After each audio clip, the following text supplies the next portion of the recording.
After leaving the Hero HQ battlefield, Boros drops Rover off at Dr. Kuseno's lab for Saitama to take care of, and warns the good doctor about the possibility of him having to move his lab somewhere more secret, depending on what the heroes decide to do. Worst case scenario, they could come after Genos and Kuseno for harboring a monster and making gear for him. After making sure Kuseno is aware of the situation and Saitama is taking care of Rover, Boros turns to leave. And where are you going? It's unlikely the heroes will accept you back into their ranks. I don't know. I have a lot of things to think about. I'll probably go someplace secluded and just take some time to ponder things, I guess.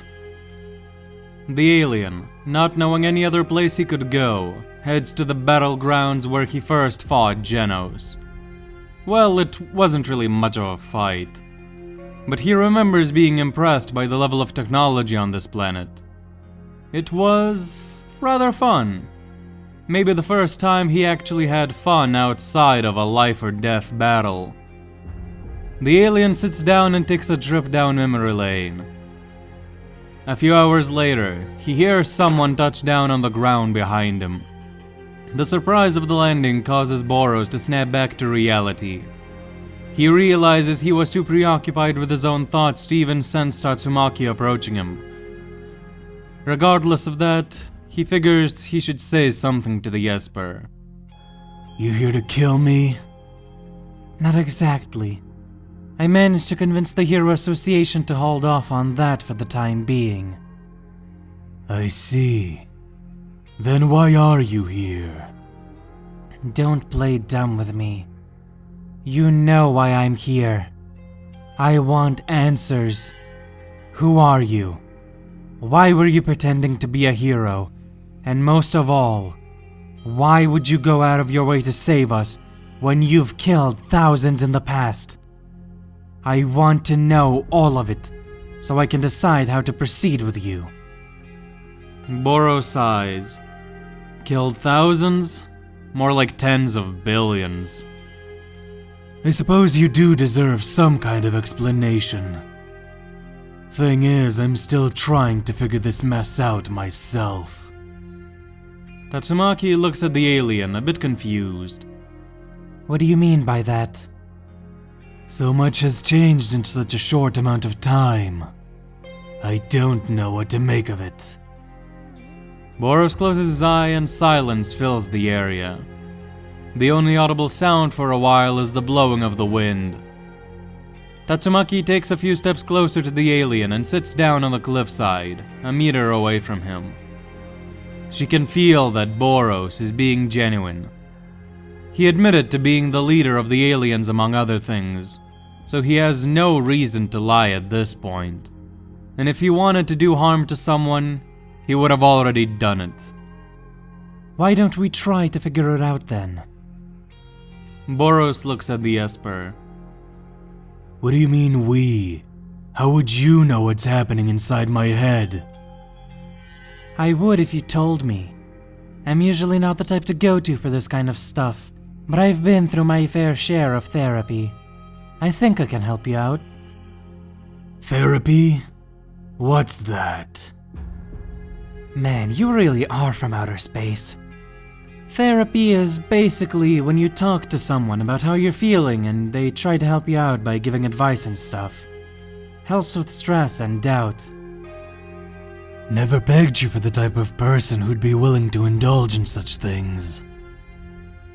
Hey, when you're in the line of work I'm in, surrounded by incompetent morons who try to boss you around all day, you do need someone to complain to sometimes.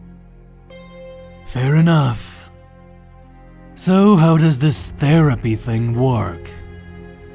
Well, you basically say whatever's bothering you. Sometimes just stating your problems out loud can be of some help. And then I guess I'll try to make sense of what you're telling me. Sounds simple enough. Boros says in another period of silence encroaches on the two heroes. Tatsumaki glances at Boros. So, you gonna talk or what? I'm getting to it, Boros says with a sigh. It's abundantly clear the alien doesn't feel comfortable talking about the inner workings of his mind. Tatsumaki can't say she blames him. He doesn't seem like the type to be open about such things. Nevertheless, eventually, Boros breaks the awkward silence. I guess I should start with where I was before I came to this planet. I used to be known as the dominator of the universe. Boros goes on to explain his backstory to Tatsumaki. How he was too strong for his own good. How he conquered planets and slaughtered challengers. He explains what atrocities he's committed in the name of curing his boredom. All this leaves Tatsumaki with a bitter taste in her mouth. To think she had to rely on someone so vile to save the day. Someone who's killed billions and destroyed entire planets in search of mindless fun. However, in a strange way, the Esper can relate to Boros. Being too strong for one's own good is something Tatsumaki herself has been dealing with for the past 28 years of her life. Just for a moment, she wonders if, maybe, if she was raised differently, if she didn't have her sister by her side, if she didn't have people to protect, she might have ended up like Boros. Tatsumaki shakes that thought out of her head. But then, Boros starts talking about the events he went through on Earth. After many years of travel, I finally arrived here. You know what happened next to some extent. I destroyed a city and ordered one of my generals to go down to the planet's surface to check things out. To my surprise, just minutes after my arrival, a hero had made his way onto my ship. Tatsumaki perks up, assuming that the alien is talking about Blast himself. He dismantled my best generals with singular blows. For the first time in ages, I felt excitement boiling up within me. I craved to fight that man to my heart's content. And we fought. The battle was intense, but in the end I was defeated for the very first time in my life. I was so happy. And yet, I got the feeling that the hero hadn't even broken a sweat throughout the entire fight. It was at that point that I realized the hero was just as empty as me. I asked if this planet had any other powerful fighters like him. His response gave me hope. Hope that I could have more real battles here. The hero let me stay so long as I promised not to harm people. And so I did. Tatsumaki's eyes widen slightly. Blast let Boros stay here? Did he see potential for change in the alien? The Esper doesn't really know what to make of this, but if Blast allowed Boros to live, that's a big deal, and Tatsumaki will keep that in mind when making her own judgment about the monster. Before she can ponder anymore, Boros continues. I remained hidden for a while until I encountered an organization which called themselves the Monster Association. I started fighting them, and that's when you arrived. During the battle, I got carried away and ended up dropping a continent on you all. After the fight, the hero who defeated me originally got mad at me, understandably so, and I was forced to become a hero to repay him for what I'd done. At first, I had no enthusiasm at having to perform hero work. I felt humiliated. Me, the dominator of the universe, reduced to some guy fighting crime in the streets of a small planet. But over time, I don't know when exactly, something changed. I tamed Rover and took him in.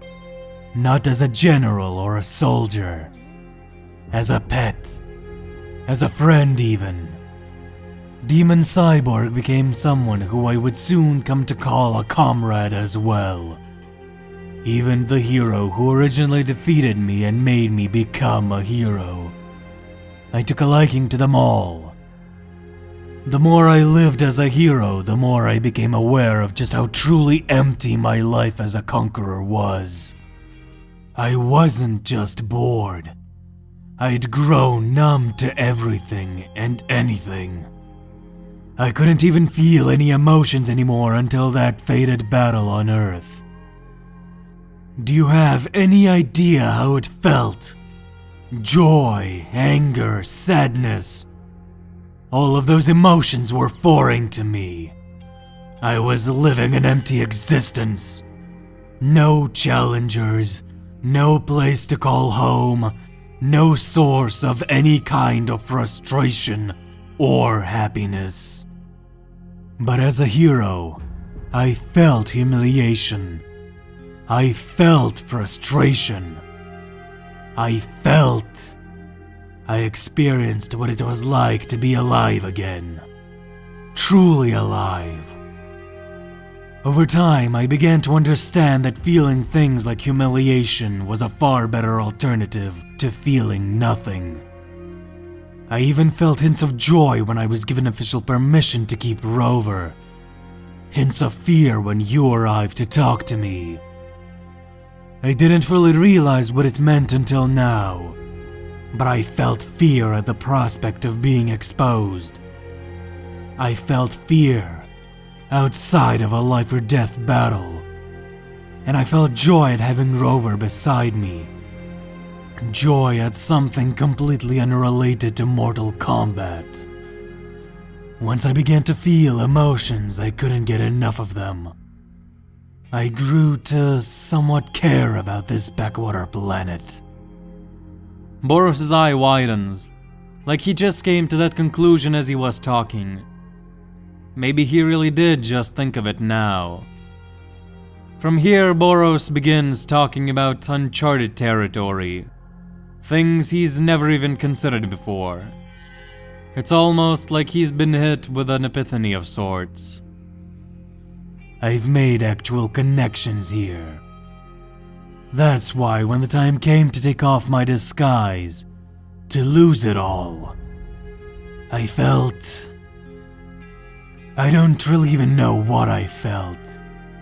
What I feel right now. This emotion is unknown to me. Boros looks off into the distance. His hair blows in the wind. It's sadness.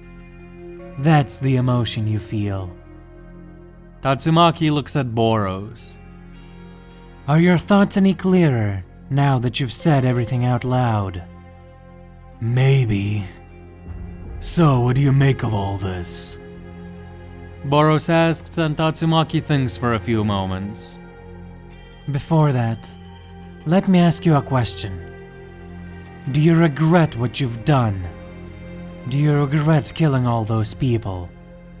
Please answer me truthfully. Boros looks the Esper in the eyes. He sees a glint of hope? Is she hoping for him to say he does? I'm not exactly sure. Do I wish I hadn't done it? Yeah, probably. But do I regret it? I don't know. I witnessed the daily life of people in several cities here. They all have their own problems, and I understand that they definitely don't want cataclysmic events to fall upon them. But at the same time, I don't really care about them. I only care for the people I've got some connections with.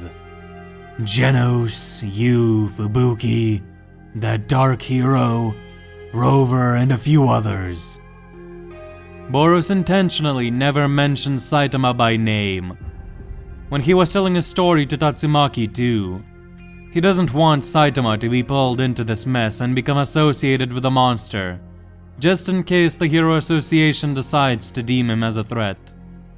Yet another sign that Boros really has become a lot more thoughtful over these past few weeks. Who knows? If things continue the way they're going now, maybe I'll start caring about more people in the future. Tatsumaki listens intently. When Boros stops talking, she takes a minute to think.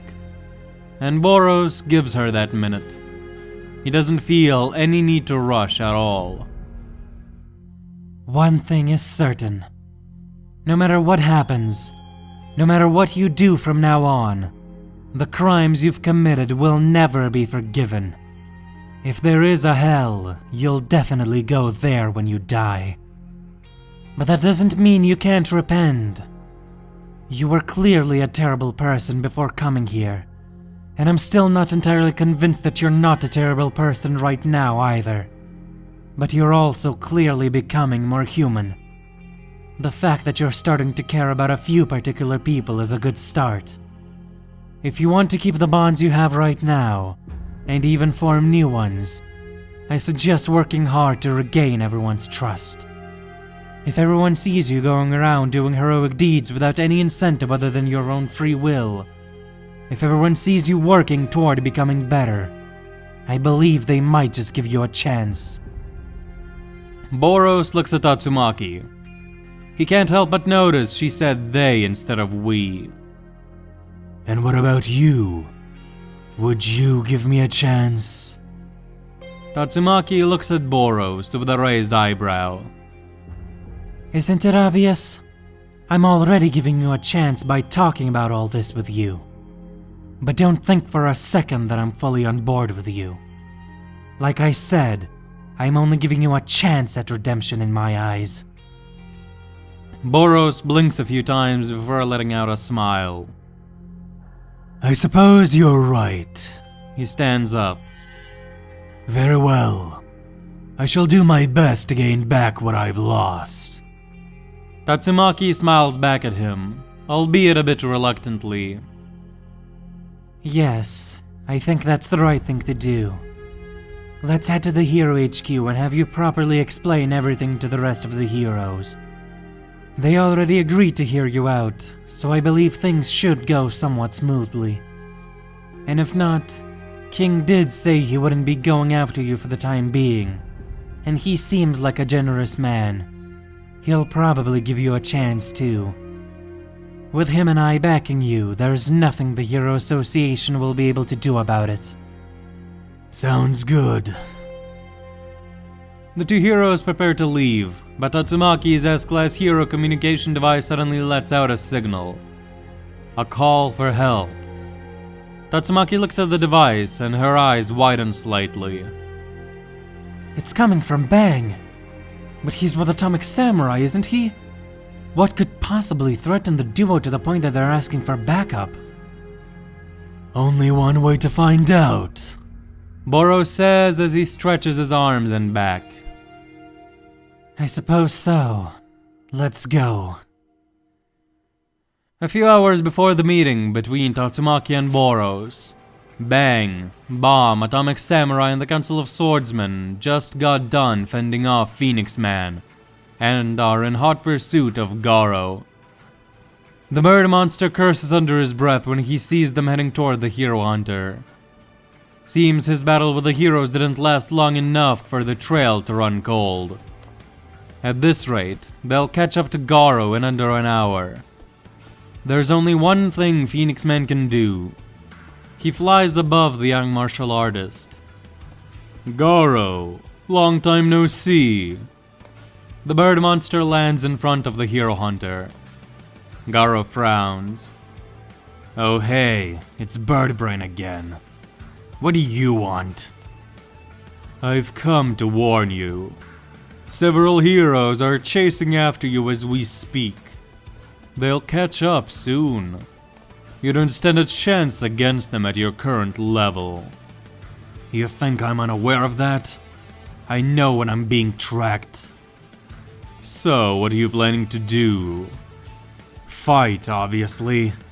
I'll pick them off one by one with a surprise attack and guerrilla warfare tactics. That won't work. It's not just your master. They also have his brother, Atomic Samurai, and 4 experienced swordsmen with them. Each one a lot stronger than the 3 you faced a while ago. You've gotten stronger, yes, but you definitely can't even begin of dreaming about taking on a team like that on your own. Instead, I propose we head to the forest. We can lose them better there. Drop the we. You and I are not affiliated. Would you stop being so stubborn and just accept my help for once? I'm trying to keep you alive here. Either you come with me peacefully, or I'll drag you by force like a child. I'm sure you've noticed I've changed forms again. I could beat you within an inch of your life a second time if you'd like. Garou frowns and grits his teeth. He doesn't like it, but he knows he can't oppose the monster right now. And as much as he hates to admit it, the martial artist knows he probably can't defeat his master at the moment. Much less him with several S-class level fighters as support. Fine, let's go.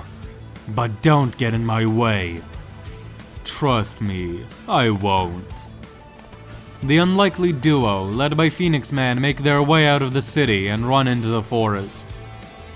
Phoenix Man hopes to train Garou up a bit there, and then have his support when they inevitably face off against Bang's group again. With Phoenix Man's power and a stronger Garou as support, they might stand a decent chance at wiping out this group.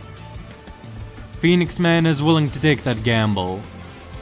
However, soon after entering the depths of the forest, Garou starts feeling a bit uneasy. Hey, do you hear that? Phoenix Man blinks a few times and starts listening. A few moments later, he hears something. It's faint and coming from far away, but the monster can make out the sound of metal clashing against metal. Yes, I do. It seems we are not the only ones here. Let us proceed with caution. Unbeknownst to them, only a couple kilometers away, Hellfire, Sonic, Gale, and Goketsu are sparring with each other. The ninjas and the martial artists are testing each other's strength. Now that they've made a temporary alliance, it's good to get to know each other's strengths and weaknesses. The ninjas soon learn that Goketsu is almost as fast as they are, and his strength is superior to theirs. He'll no doubt make a valuable ally. As their train continues, the four monsters all notice something. Goketsu thanks to his incredible sense of smell and hearing, and the ninjas because of the way they were raised. Someone is coming. I hear 2 sets of footsteps. 2 people, huh? Let's see what they'll do. The 4 monsters stand scattered throughout the forest clearing. A few minutes later, Phoenix Man and Garou enter said clearing. Phoenix Man recognizes the familiar faces of his fellow Monster Association members and smirks. Goketsu, the ninja duo. How have you been? Further away, Bang's group arrives at the forest entrance. The old master looks at the tall trees. What do you think, brother?